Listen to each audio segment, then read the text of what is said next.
Amados irmãos, graça e paz. Eu quero abrir com os irmãos no mesmo texto que nós abrimos semana passada, que é o livro de Esther, não é isso? Livro de Esther, capítulo 3, verso 8.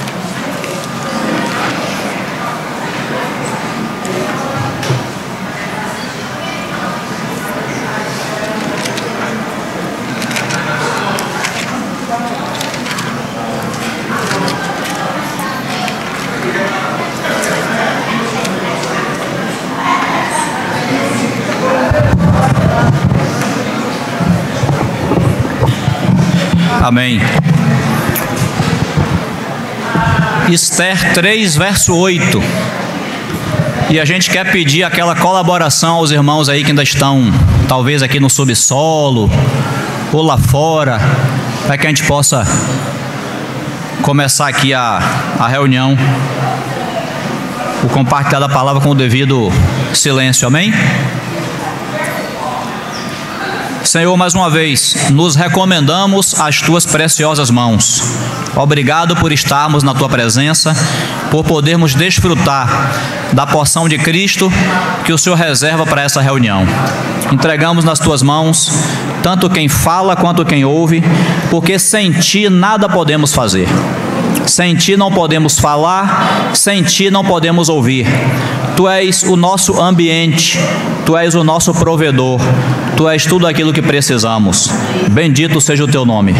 Pedimos ao Senhor que venha cingir nossas mentes, nos ajudar a estar inteiros na Tua presença, como Maria ali aos Teus pés, quedados, ouvindo os ensinamentos da palavra do Senhor. E ao mesmo tempo, toda obra do inimigo, todo levante das trevas, o Senhor faça cair por terra em nome de Jesus. O Senhor glorifique o Teu nome, em nome de Jesus te oramos, Senhor. Amém. Irmãos, então Esther 3:8, ainda estou ouvindo a voz lá de irmão do subsolo. Se puder me dar uma ajuda aí para ir lá falar, eu agradeço. Eu estou começando aqui. Esther capítulo 3, verso 8. Então disse Amã ao rei Assuero: existe espalhado, disperso entre os povos em todas as províncias do teu reino, um povo cujas leis são diferentes das leis de todos os povos e que não cumpre as do rei, pelo que não convém ao rei tolerá-lo. Se bem parecer ao rei, decrete-se que sejam mortos, e nas próprias mãos dos que executarem a obra, eu pesarei 10.000 talentos de prata, para que entrem nos tesouros do rei. Então o rei, verso 10, tirou da mão o seu anel, deu a Amã, filho de Amedata, Agagita, adversário dos judeus, e lhe disse: essa prata seja tua, como também esse povo, para fazeres dele o que melhor for de teu agrado. Irmãos, a semana passada nós iniciamos esse compartilhar e falamos, está gravado, os irmãos podem acessar quem quiser novamente. Nós falamos que o Senhor ele deixou registrado aqui a palavra, a fala desse homem que é, como diz a Bíblia, um inimigo do povo de Deus, um inimigo dos judeus. O Senhor fez ele abrir a boca, escreveu, deixou registrado, para que eu e você, gerações, séculos depois, a gente tivesse acesso a esse falar dele e entendesse o que o inimigo pensa a nosso respeito, e entendesse o que o inimigo fala a respeito do povo de Deus para aqueles que não conhecem a Deus. Então o Senhor deixou registrado soberanamente, a Bíblia é a palavra de Deus, então o Senhor deixou aí, não foi à toa, porque a boca fala do que o coração está cheio. Então esse homem, inimigo dos judeus, e por tabela, por extensão, inimigo do povo de Deus, uma representação clara de Satanás, que hoje no Novo Testamento é inimigo da igreja, A Bíblia diz, lá em 1 Pedro, eu até falei o versículo errado, viu, irmãos? Ninguém me corrigiu, mas não é, está gravado aí, não é 1 Pedro 3,8, é 1 Pedro 5,8.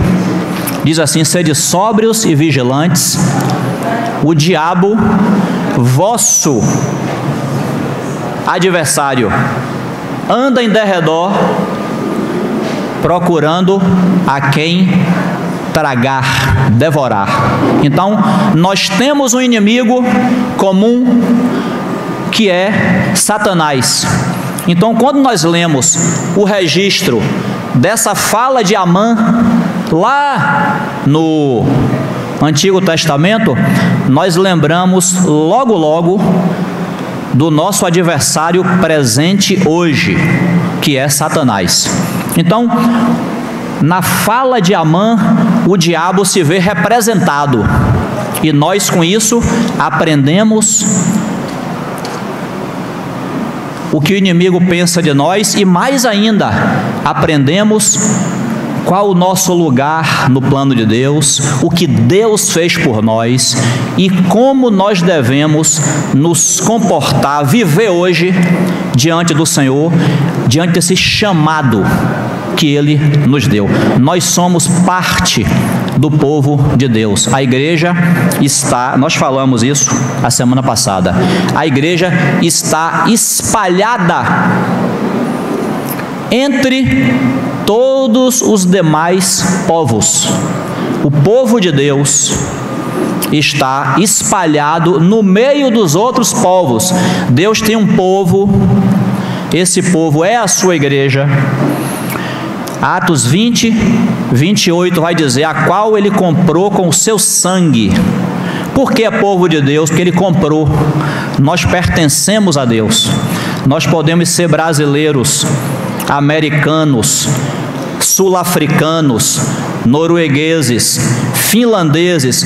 Nós podemos ter qualquer nacionalidade nessa terra, pertencer a qualquer povo nessa terra, mas um dia nós ouvimos o chamado do Senhor e nós passamos a ser cidadãos do céu. A nossa pátria verdadeira está nos céus. Não quer dizer que a gente despreze a nossa pátria terrena. Deus tem um propósito de ter te feito nascer brasileiro. Não desprezamos a nossa pátria terrena, mas vivemos aqui na esperança de contemplar um dia a nossa pátria celestial. Inclusive, todo domingo a igreja parte o pão com essa esperança. Todas as vezes que comerdes este pão e beberdes do cálice, anunciais. Puxa-se essa no final, que tem irmão que fala anunciai. Não, anunciais. Anunciais. Vocês anunciam a morte do Senhor até que Ele venha. Então, todo partir do pão é uma proclamação de agradecimento ao Senhor e de esperança de que nós não vamos ficar aqui a vida toda. Ele vem buscar aquele povo que Ele comprou com o seu sangue. Ele vem buscar, e naquela oração de despedida dele, João capítulo 17, ele fala assim: Pai, o meu desejo, a minha vontade é que onde eu estou, eles, se referindo a nós, estejam comigo também. Então o Senhor um dia vai cumprir esse desejo, pegar a sua propriedade e levar para pertinho dele. Amém? Então, o povo de Deus está nessa terra, espalhado. Espalhado por quê? Porque nós estamos pregando o Evangelho para que outras pessoas sejam também convertidas e possam também fazer parte dessa grande família. Então o inimigo falou assim: Assuero, no meio de vários povos, os quais você governa, tem um povo que é diferente. Tem um povo que é diferente. Irmãos, o inimigo falou certo, sabia? O inimigo falou certo, porque a igreja de fato é um povo diferente. A igreja é um povo diferente, sabe por quê? Porque nós passamos a fazer parte da igreja por um movimento completamente espiritual. Como é que eu entro na igreja? Não é quando eu assino um papel, não é quando eu vou ao cartório e assino lá um documento dizendo assim: agora Luciano de tal, CPF tal, filiação Iraci Teodoro, agora faz parte da igreja. Não tem cartório terreno, não tem assinatura terrena que me coloque na igreja. Você e eu passamos a fazer parte da igreja no dia em que nós nos convertemos a Cristo. No dia em que nós ouvimos o Evangelho e alguém falou assim para a gente: se você agora quiser entregar sua vida a Jesus Cristo, proclamar Ele como Senhor e Salvador de sua vida, Ele vai entrar em você, vai perdoar seus pecados, vai te dar vida eterna e vai te dar uma família maravilhosa que é a família de Deus. Você quer? Aí quando você disse sim, eu quero, você levantou a mão, naquele momento ali, a sua decisão de dizer: eu quero Jesus, eu quero esse Senhor e Salvador na minha vida, eu quero viver para Ele agora. A sua decisão e a minha produziu no mundo espiritual a mudança do novo nascimento. Nós precisamos, irmãos, ter muito bem claro isso, porque seguir Jesus não é seguir uma religião. Falei a semana passada, repito hoje: as religiões desse mundo, sim, são religiões orientadas pelo diabo. Elas querem fazer o homem pensar que o cristianismo é uma religião, o não sei o que laísmo é uma religião, o blá blá bláísmo é outra religião, e eu sigo a religião que melhor me convier, ou a religião que meus pais me passaram. Não. O Evangelho é Jesus Cristo, o Filho de Deus, que veio à terra morrer por nós. É a única palavra de salvação que existe. Por isso que Jesus falou assim: ide por todo o mundo e pregai o Evangelho a toda criatura. África, Oceania, Ásia, Europa, América, todos os continentes precisam ouvir a palavra do Evangelho. E deixa eu te dar mais uma informação. A palavra do Evangelho não é amor ao próximo, não. Ou você tem que amar o próximo. Não. Amor ao próximo você prega para aqueles que já receberam o Evangelho e já nasceram de novo. Aí pregue o amor ao próximo. Pregar amor ao próximo para quem nem se converteu ainda é vão.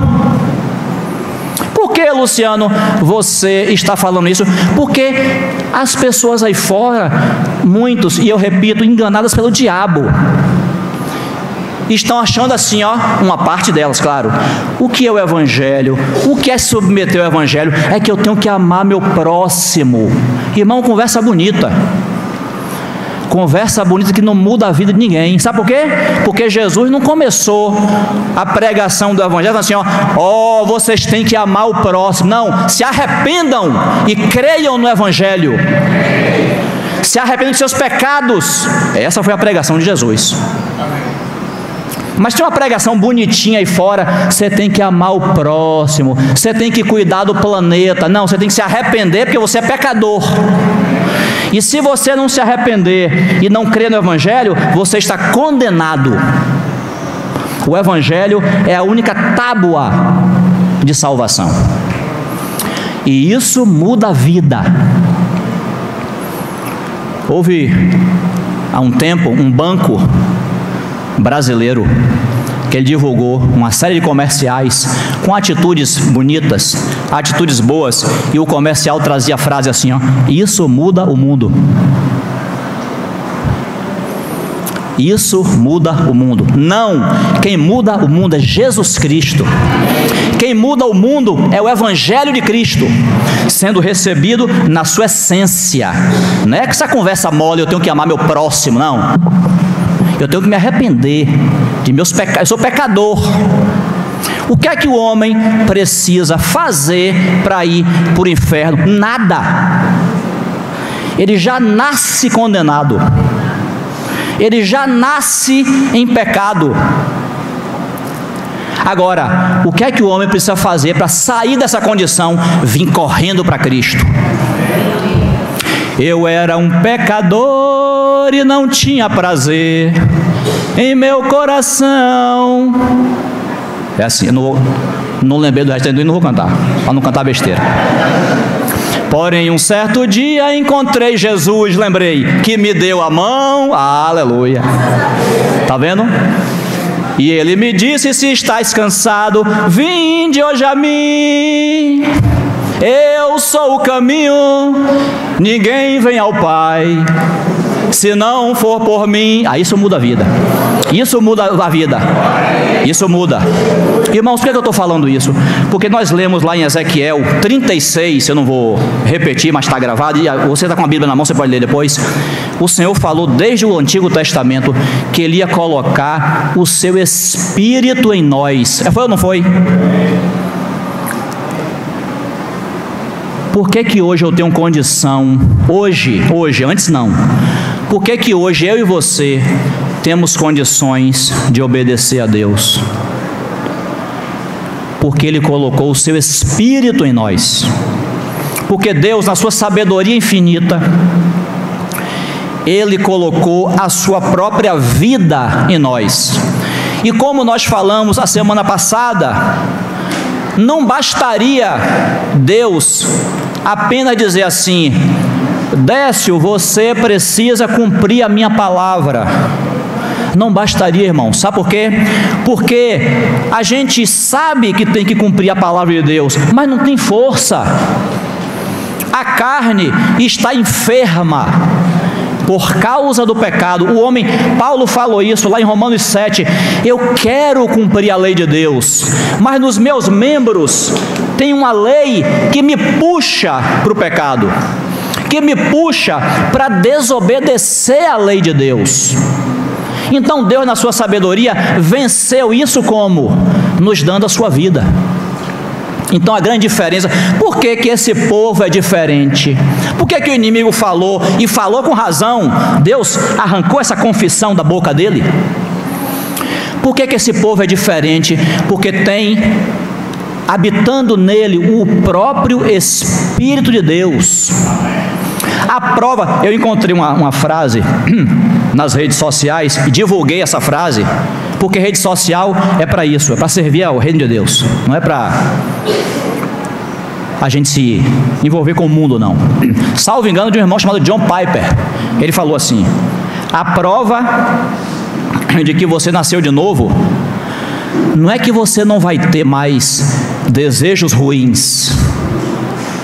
Não, a prova é que agora você está em guerra contra esses desejos.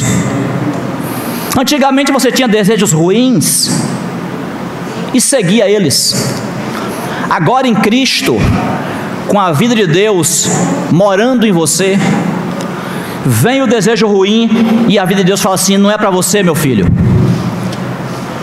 O próprio Espírito fala: não é para você mais esse comportamento. Agora você foi comprado. Agora você é diferente. Agora você me pertence. E agora você está em guerra contra os desejos ruins. Essa é a prova do novo nascimento. Deus colocou a sua própria vida em nós para nos fortalecer, para a gente poder viver em obediência à sua palavra. Senão não tinha jeito. Eu quero ler com os irmãos, para começar aqui, ó, 1 Coríntios capítulo 6. Hoje está me faltando uma água. Semana passada tinha 32 copos de água aqui. Hoje, está vendo como a voz está ficando rouca?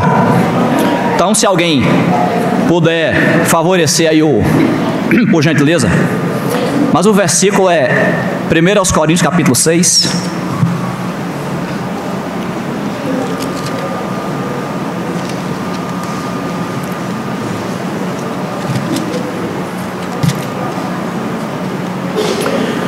Primeira aos Coríntios, capítulo 6, verso 9 em diante. Acompanhe, por favor, comigo. A semana passada, enquanto você pega aí 1 Coríntios 6, nós lemos o texto, aquele texto maravilhoso de Tito, que fala que nós fomos regenerados. É o lavar regenerador e restaurador do Espírito Santo. Isso aconteceu no nosso espírito e nós, muito obrigado, Deus abençoe. Olha, chegou aqui.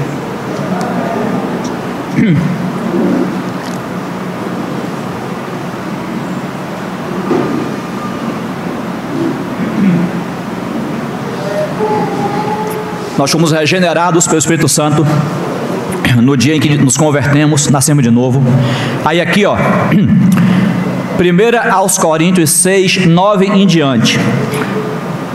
Paulo perguntando aos crentes. Essa palavra não é para quem não se converteu ainda. Ó, ou não sabeis que os injustos não herdarão o reino de Deus? Ele pergunta.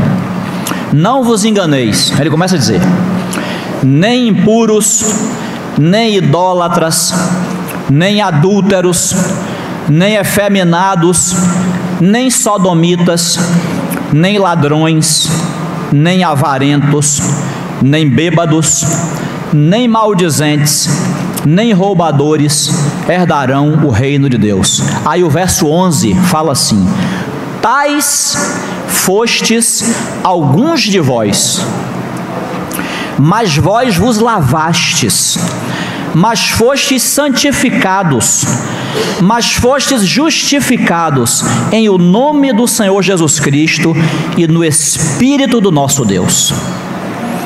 Está vendo, irmãos? Nós passamos por uma transformação. Muitos de nós viveram muitos pecados antes de conhecerem a Cristo. Mas agora, quando o Senhor te ganhou, essas coisas fazem parte do passado. Por isso é falso o discurso que existe aí fora, de que, em outras palavras, eu posso vir a Cristo mantendo minha conduta pecaminosa. É falso. Esse não é o Evangelho de Cristo. Eu venho a Cristo como eu estou, com todos os meus pecados. A partir do momento em que Ele entra em minha vida, pecado é coisa do passado. É o que disse aqui: mas vós vos lavastes, mas fostes justificados em o nome do Senhor Jesus Cristo e no Espírito do nosso Deus. Então, por isso, é um povo diferente mesmo. É um povo em que o pecado não tem mais domínio sobre nós. Jesus nos libertou. Então nós estamos, a igreja e os irmãos, é sempre bom falar assim, inclusive porque está gravado, está gravando. A igreja não é só essa quantidade de pessoas que está aqui hoje nesse salão. A igreja é composta por todos aqueles que nasceram de novo, receberam Jesus Cristo um dia como Senhor e Salvador de suas vidas, submeteram-se a Deus e hoje vivem na presença de Deus. Isso é a igreja, está espalhada pela terra toda. Então a igreja sim é um povo diferente mesmo. É diferente, sabe por quê? Porque o Senhor, quando perdoou nossos pecados, quando nos deu a sua vida, Ele mudou a nossa história e Ele nos deu hábitos, Ele nos deu costumes diferentes. Quando o inimigo falou aí, ó, no verso 8, olha aí, não cai não. No verso 8, quando o inimigo falou assim, ó: existe espalhado, disperso entre os povos, em todas as províncias do teu reino, um povo cujas leis são diferentes. Essa palavra leis pode também ser traduzida como costumes.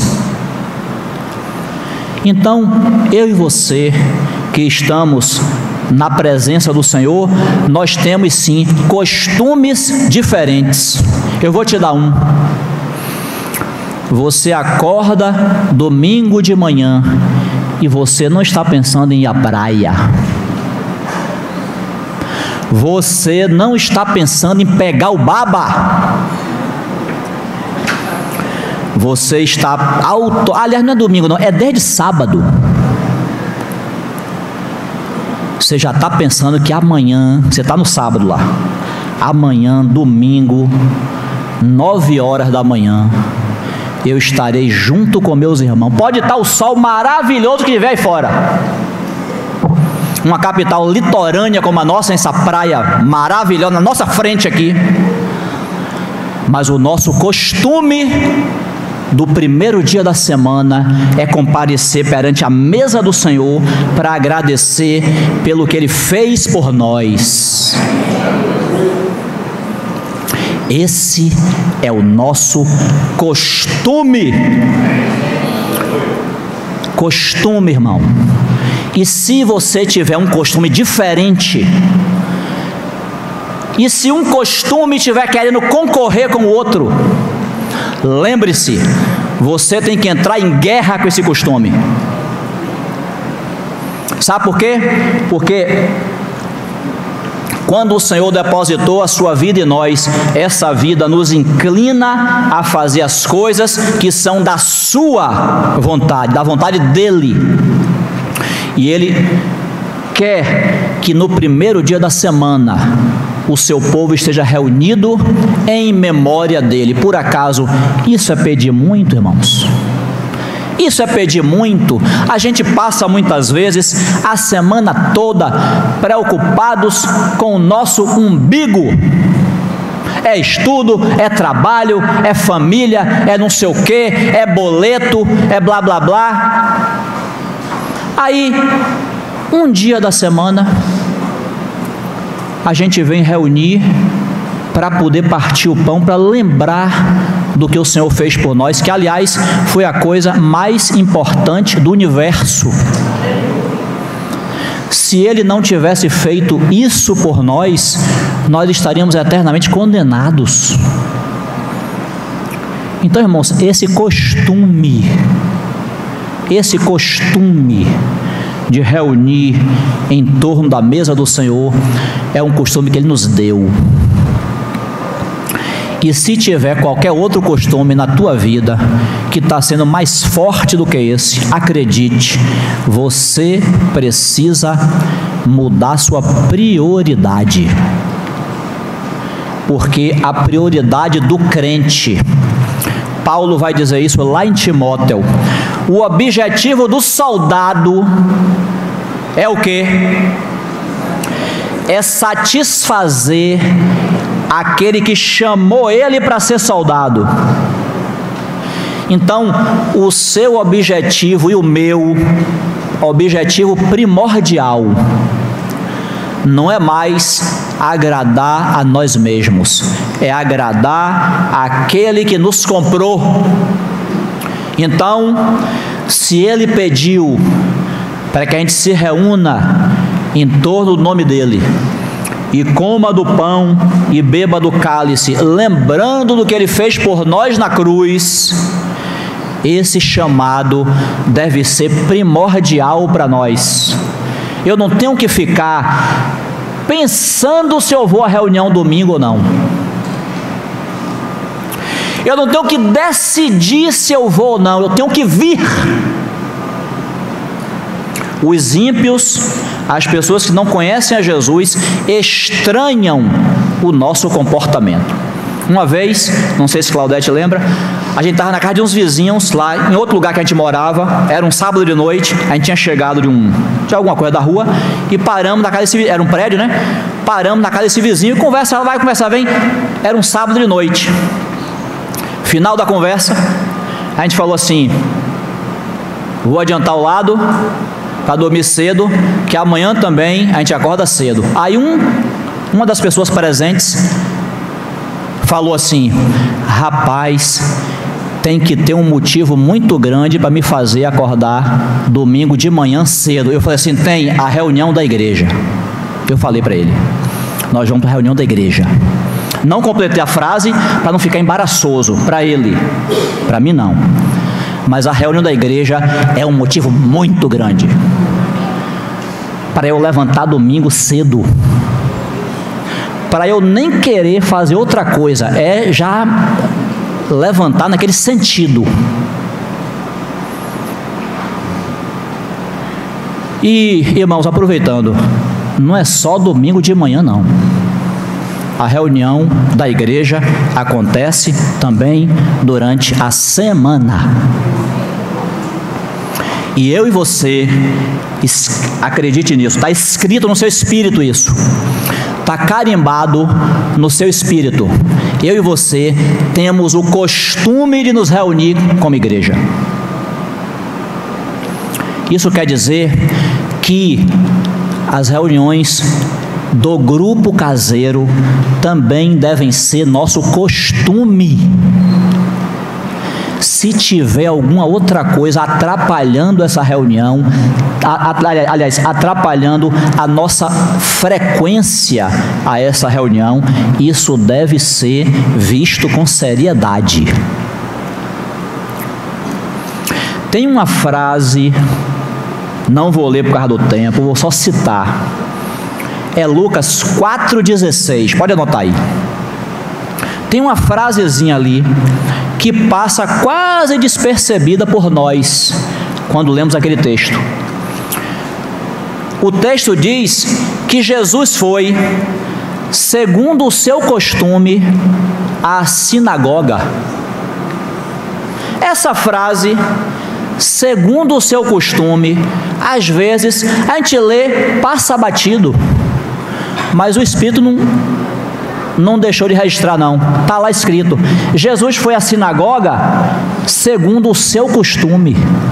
Jesus tinha costume de ir à sinagoga.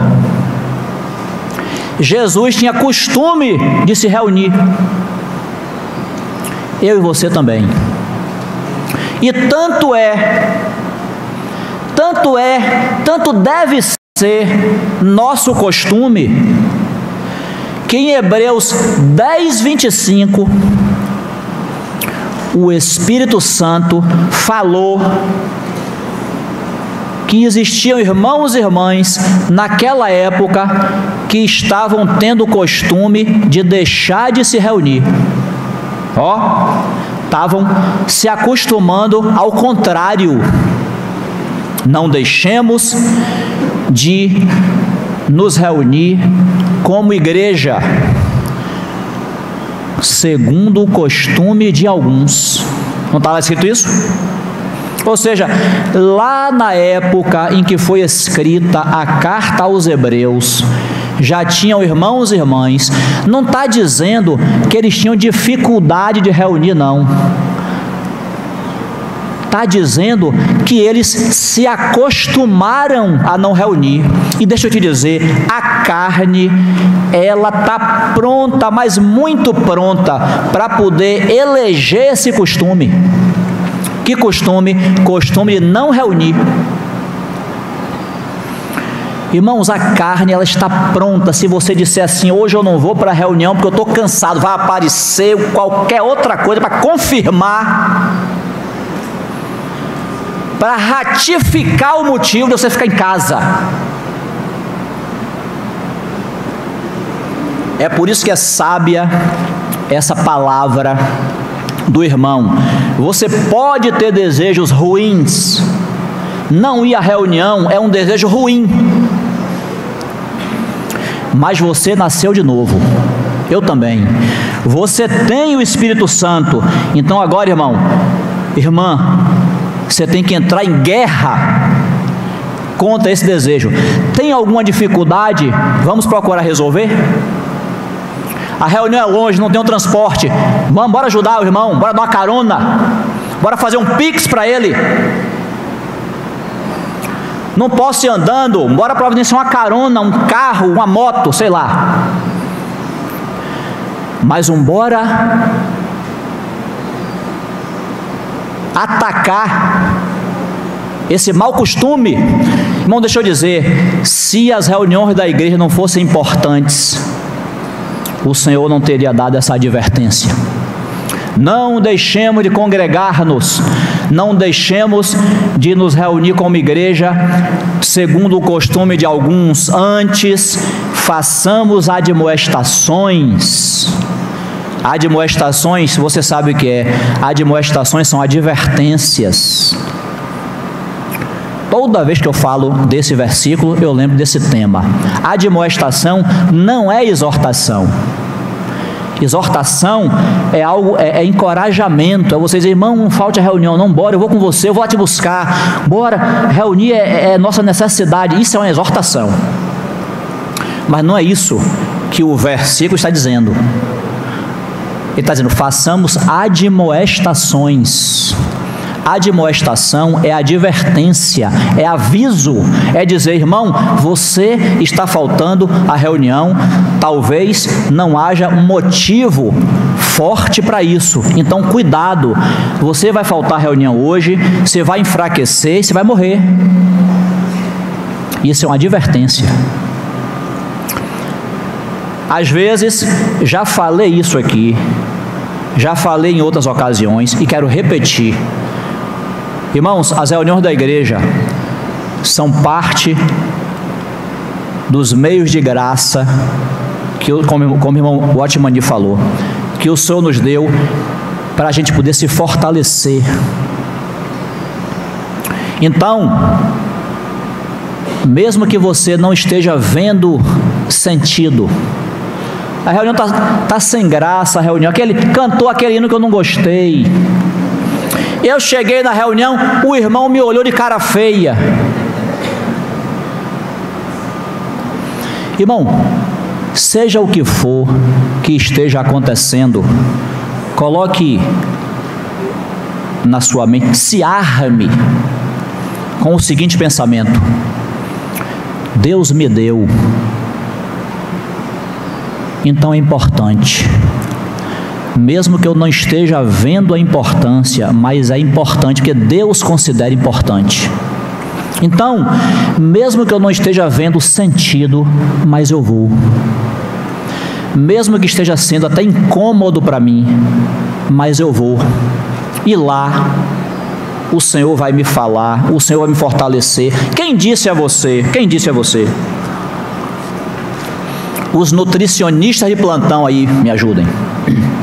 Quem disse a você que para poder eu ser alimentado, eu preciso conhecer tudo que aquele alimento me oferece?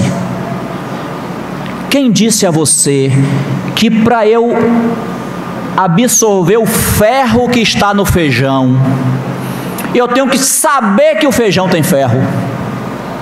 Não, eu preciso comer o feijão. Mesmo que eu nunca tenha ouvido falar que o feijão tem ferro, basta eu comer o feijão e o ferro me será acrescentado. Sim ou não? Eu tenho que saber? Então é a mesma coisa, irmão.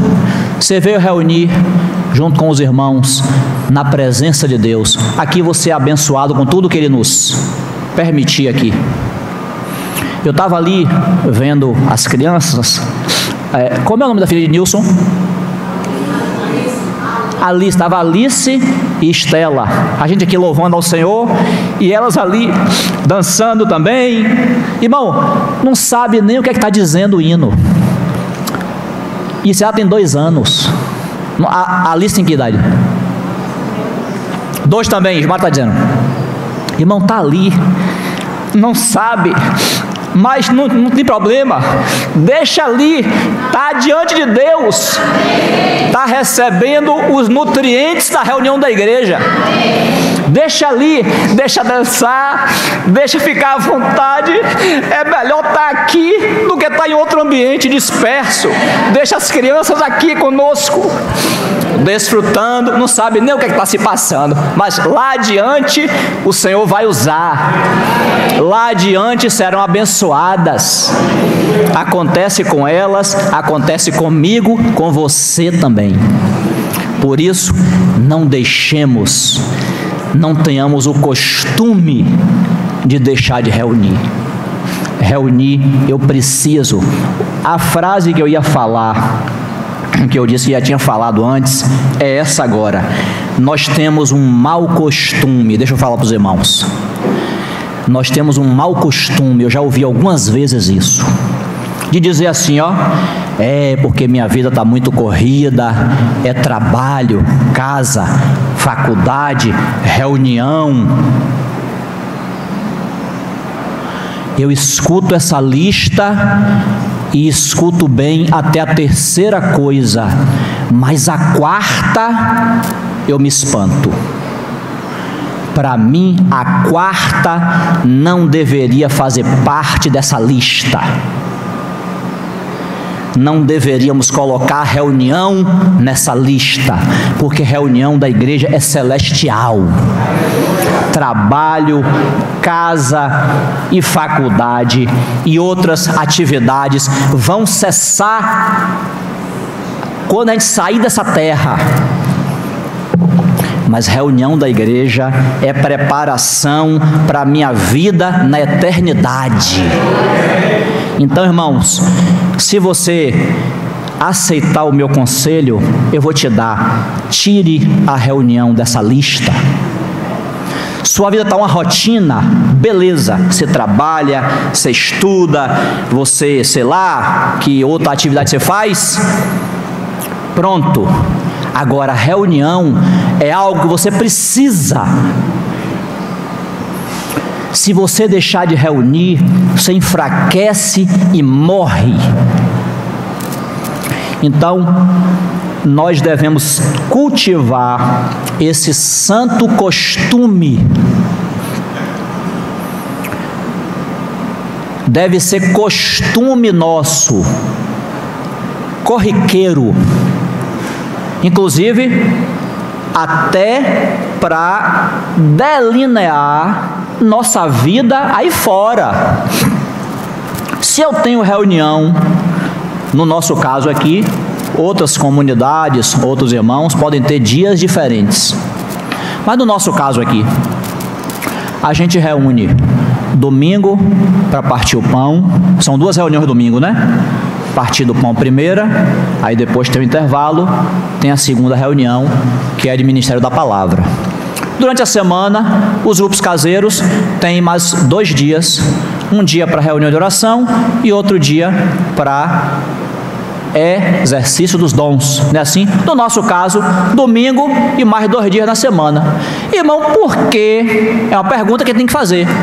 Por que que eu, sabendo disso, por que que eu marco compromissos para o dia e o horário da reunião? Tem que perguntar. Tem que perguntar. Ah, Luciano, mas existem compromissos que são inadiáveis, que eu não tenho como escolher. Não tem jeito, eu vou faltar à reunião. Concordo contigo. Eu não estou falando de compromissos que você não pode escolher. Por exemplo, você passou, vai entrar na faculdade. O curso é noturno. Realmente, você não estará nas reuniões durante a semana. Concordo com você. Ninguém vai dizer a você, largue a faculdade para poder vir reunir. Não, ninguém vai dizer isso. Ninguém é maluco dizer isso. Mas existem aqueles compromissos que eu posso escolher o dia. Não posso? Aí, se você deixar a carne escolher o dia, a carne vai dizer assim, ó, terça-feira é dia de reunião. Eu posso botar esse compromisso para quarta-feira, porém, vai ser assim, ó, terça eu vou para a reunião e quarta eu vou para o outro. Aí eu vou ficar muito cansado. Então eu boto, a carne fala, então eu vou botar o compromisso para terça, aí eu não vou para a reunião terça e quarta eu descanso. Tá vendo? E já perdeu uma reunião. Irmãos, esse assunto parece brincadeira, mas eu quero dizer aos irmãos, isso tem que nos incomodar. Isso tem que nos futucar. Por quê? Porque você foi comprado, porque você foi chamado, e Deus quer que você se reúna. Se Ele quer que você se reúna, você pode até não estar vendo a importância, mas Ele vê. Não estamos aqui para fazer a nossa vontade. Eu venho para a reunião quando eu quero. Aí quando a gente fala isso, tem até que perguntar: irmão, você nasceu de novo? Você está na fé? Porque eu lembro, me perdoe, me usar como exemplo, me veio essa lembrança esses dias. Irmão, eu era novo convertido, não sei, talvez um mês de convertido, adolescente, eu me converti, ia fazer 15 anos ainda. Aí que a gente fala que quando o Senhor depositou a sua vida em nós, no novo nascimento, essa vida própria é que nos conduz, é que nos concede esses costumes maravilhosos. Então, me veio esses dias essa lembrança: eu era novo convertido, eu cheguei para a fé naqueles dias, me converti ali, 15 anos de idade, 14, 15 anos. Eu tinha a maior alegria quando eu sabia que estou indo para a escola agora de manhã e de noite eu vou estar na reunião da igreja. Era uma alegria para mim, irmão. Eu pergunto a você: quem foi que botou essa alegria em mim? Se não foi essa vida que eu recebi. Pegava o inário, nós tínhamos um inário lá onde eu me converti, tinha um inário. Pegava o inário, ficava sozinho em casa, os hinos que eu escutava lá, eu procurava o número 340, aí ia lá e ficava cantando o hino em casa sozinho, na maior alegria. Eu pergunto a você: eu tinha esse costume? Não, jamais, irmão. A Bíblia, por que a gente tem tanta alegria de ler as Escrituras? É costume que o Espírito Santo colocou em nós. Então agora eu tenho o maior prazer de estar reunido com meus irmãos. É a maior satisfação. E de ler a Bíblia, e de orar, e de cantar ao Senhor.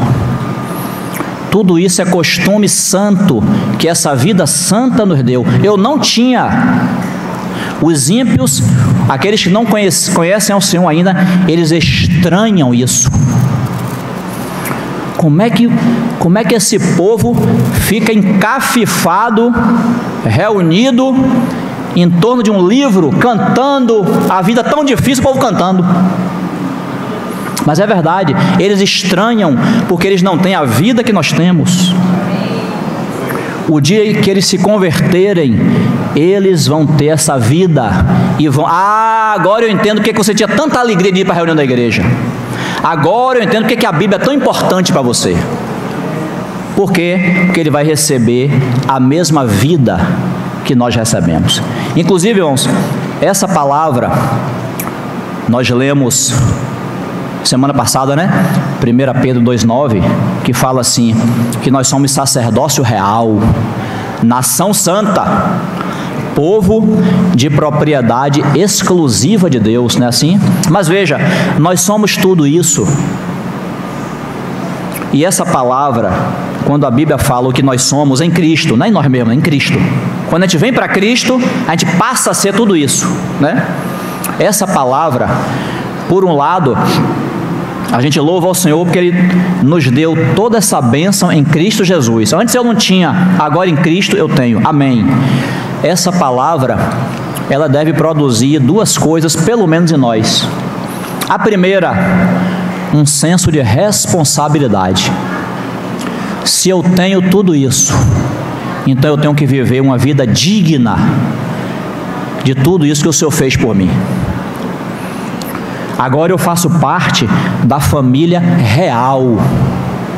Agora eu faço parte do povo que é propriedade exclusiva de Deus.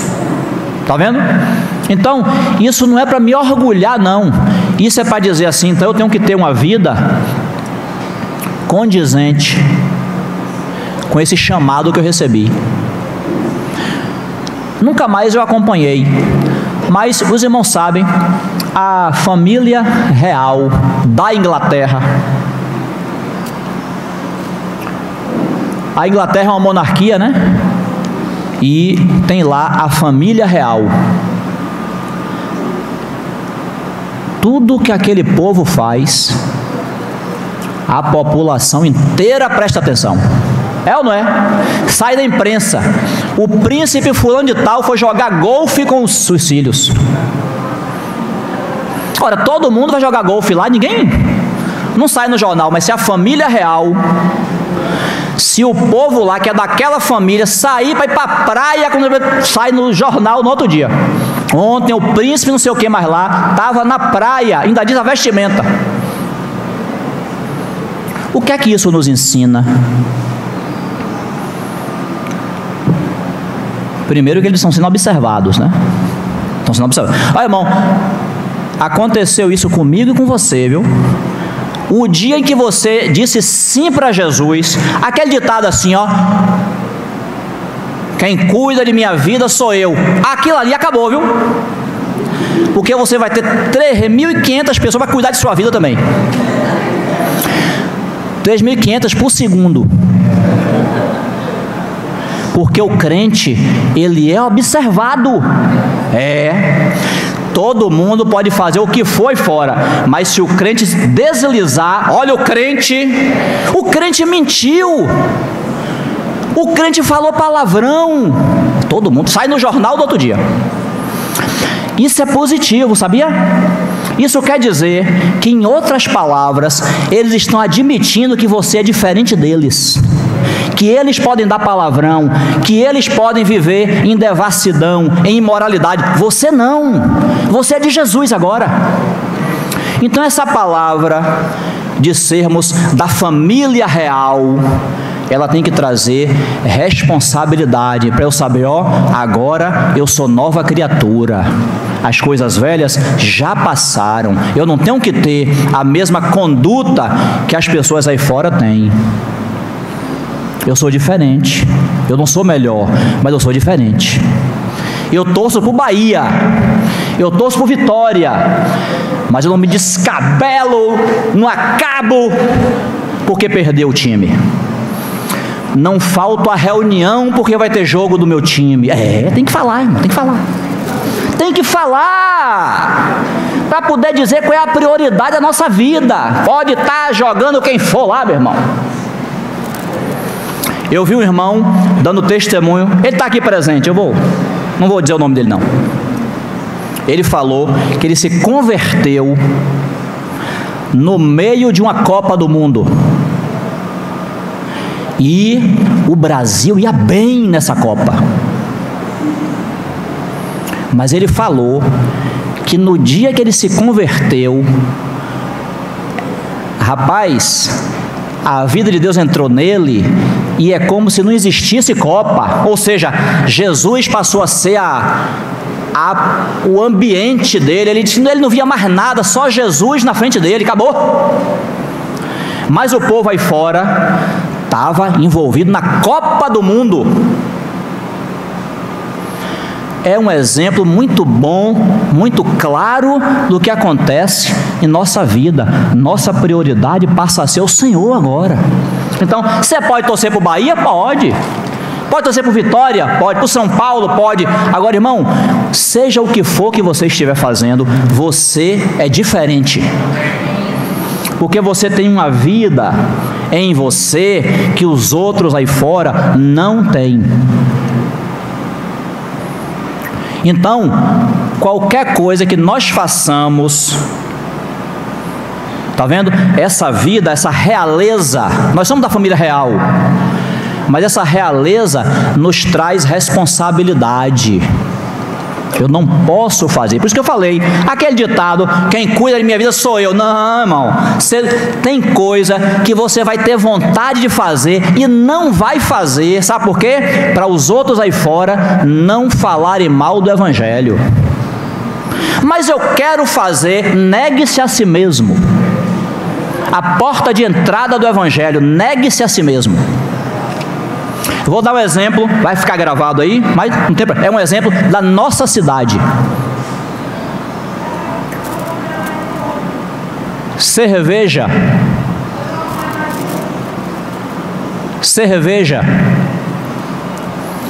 Dizem, né?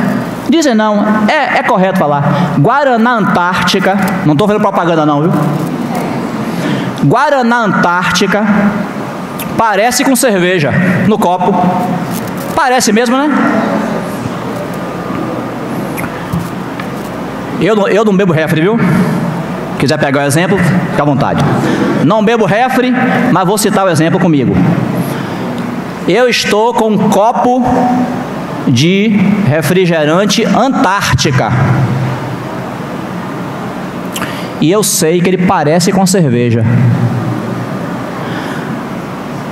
Aí eu vou beber esse copo de refrigerante Antártica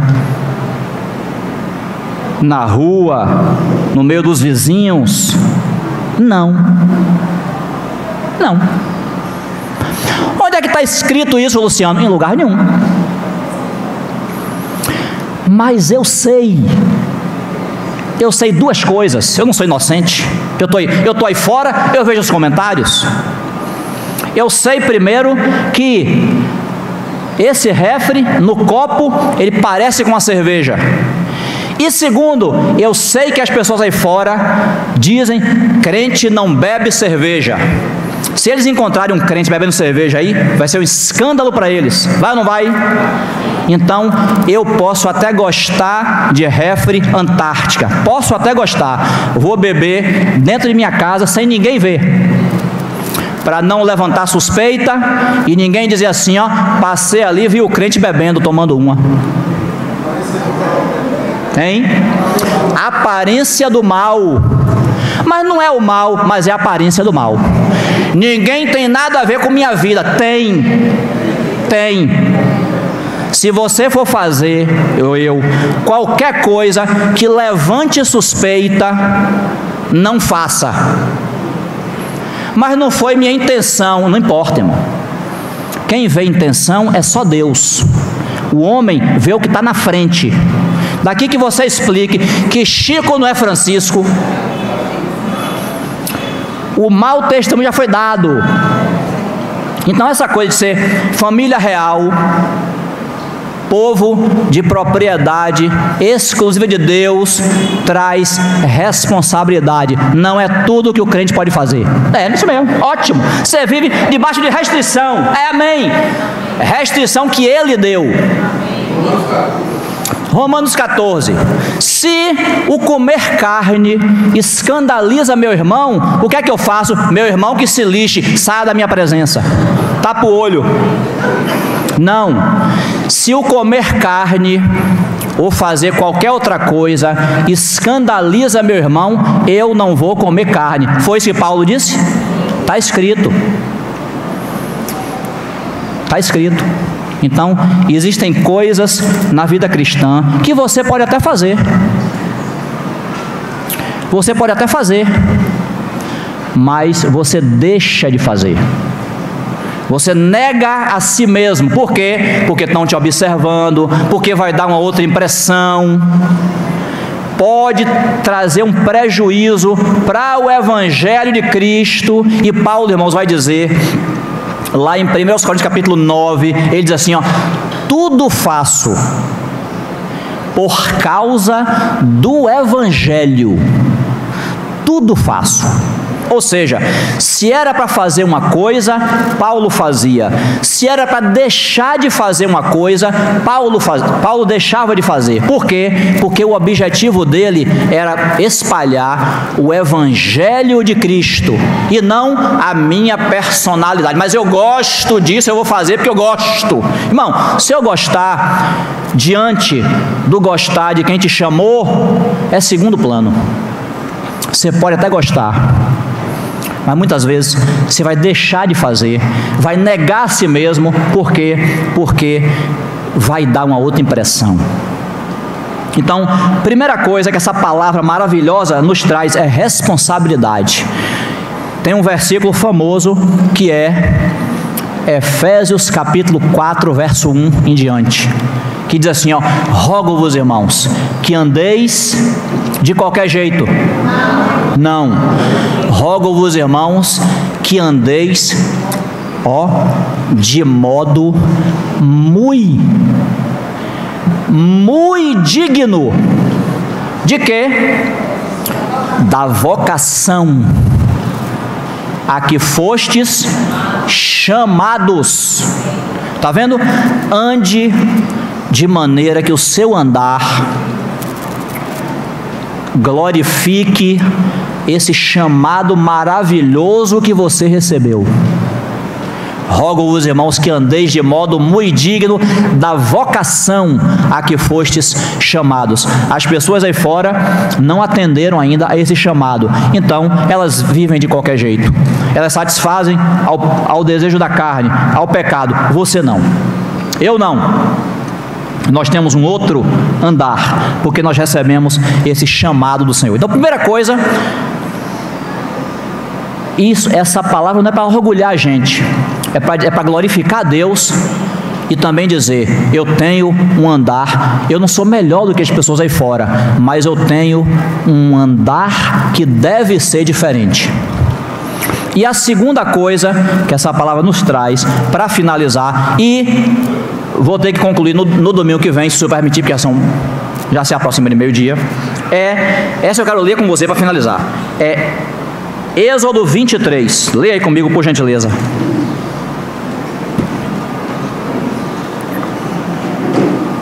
Êxodo 23, verso 9.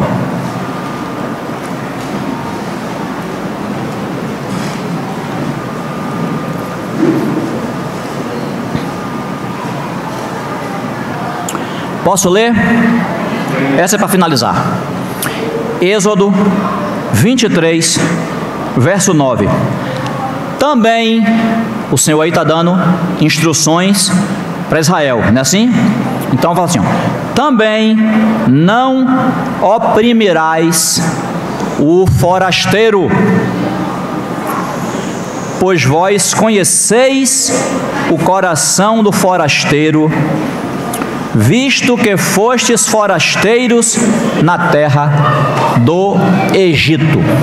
Irmão, o que é forasteiro? Na sua tradução, estrangeiro. Está vendo? Forasteiro é estrangeiro. O Senhor está dizendo a Israel assim: você não vai oprimir, você não vai tratar de qualquer jeito o estrangeiro, porque você próprio, Israel, você sabe o que é ser um estrangeiro, porque você foi estrangeiro quando você vivia no Egito. Essa palavra, irmãos, é totalmente aplicável para nós no sentido espiritual.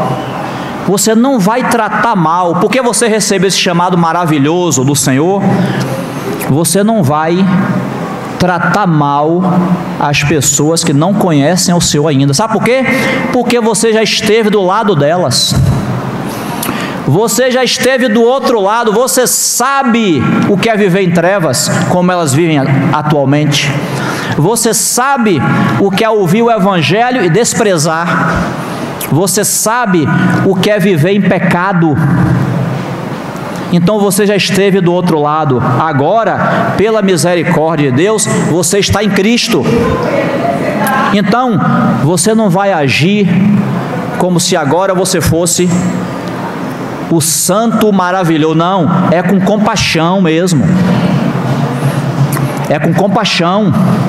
É dizendo: eu sei o que é que você passa, eu já estive do seu lado, eu já estive nas trevas, agora eu estou em Cristo. É com compaixão, é não achando que ele tem que ir para o inferno mesmo, porque é um miserável, porque não ouve a palavra, porque não dá ouvidos. Você também não deu ouvidos. Eu, quando eu ouvi o Evangelho pela primeira vez, eu demorei 1 ano para me converter. Tem gente que demora muito mais. E mais, eu dizia, o meu 1 ano sem me converter era com qualidade. Vou dizer a você que qualidade é essa: qualidade das trevas. Sabe o que eu dizia? Eu ia fazer 15 anos de idade. Eu dizia assim: rapaz, eu penso em ser crente quando eu tiver mais velho, aposentado.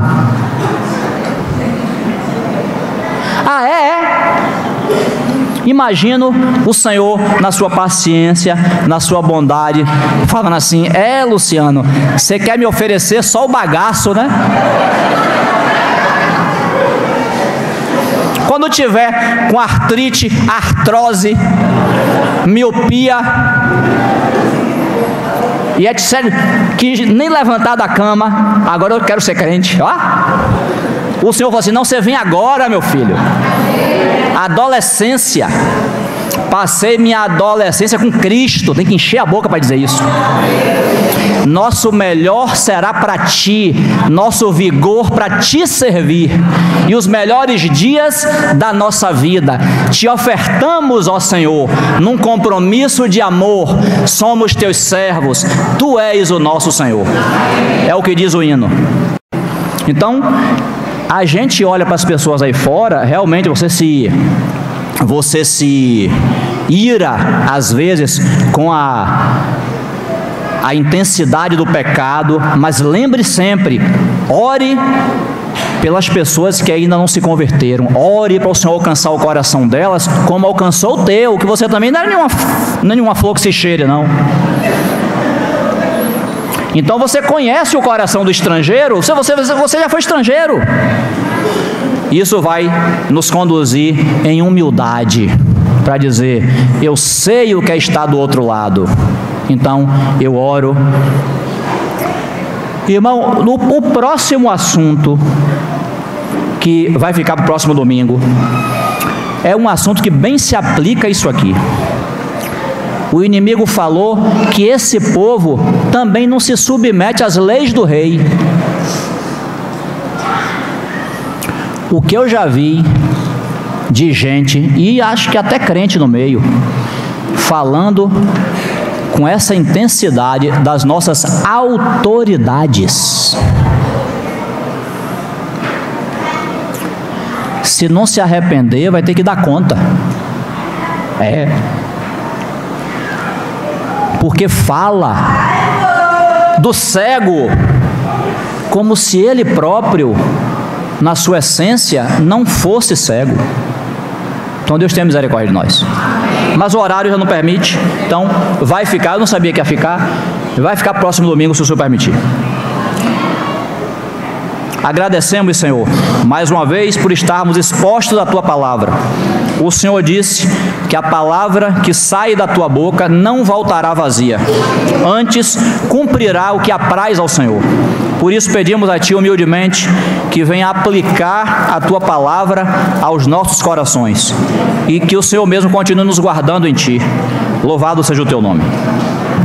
Amém.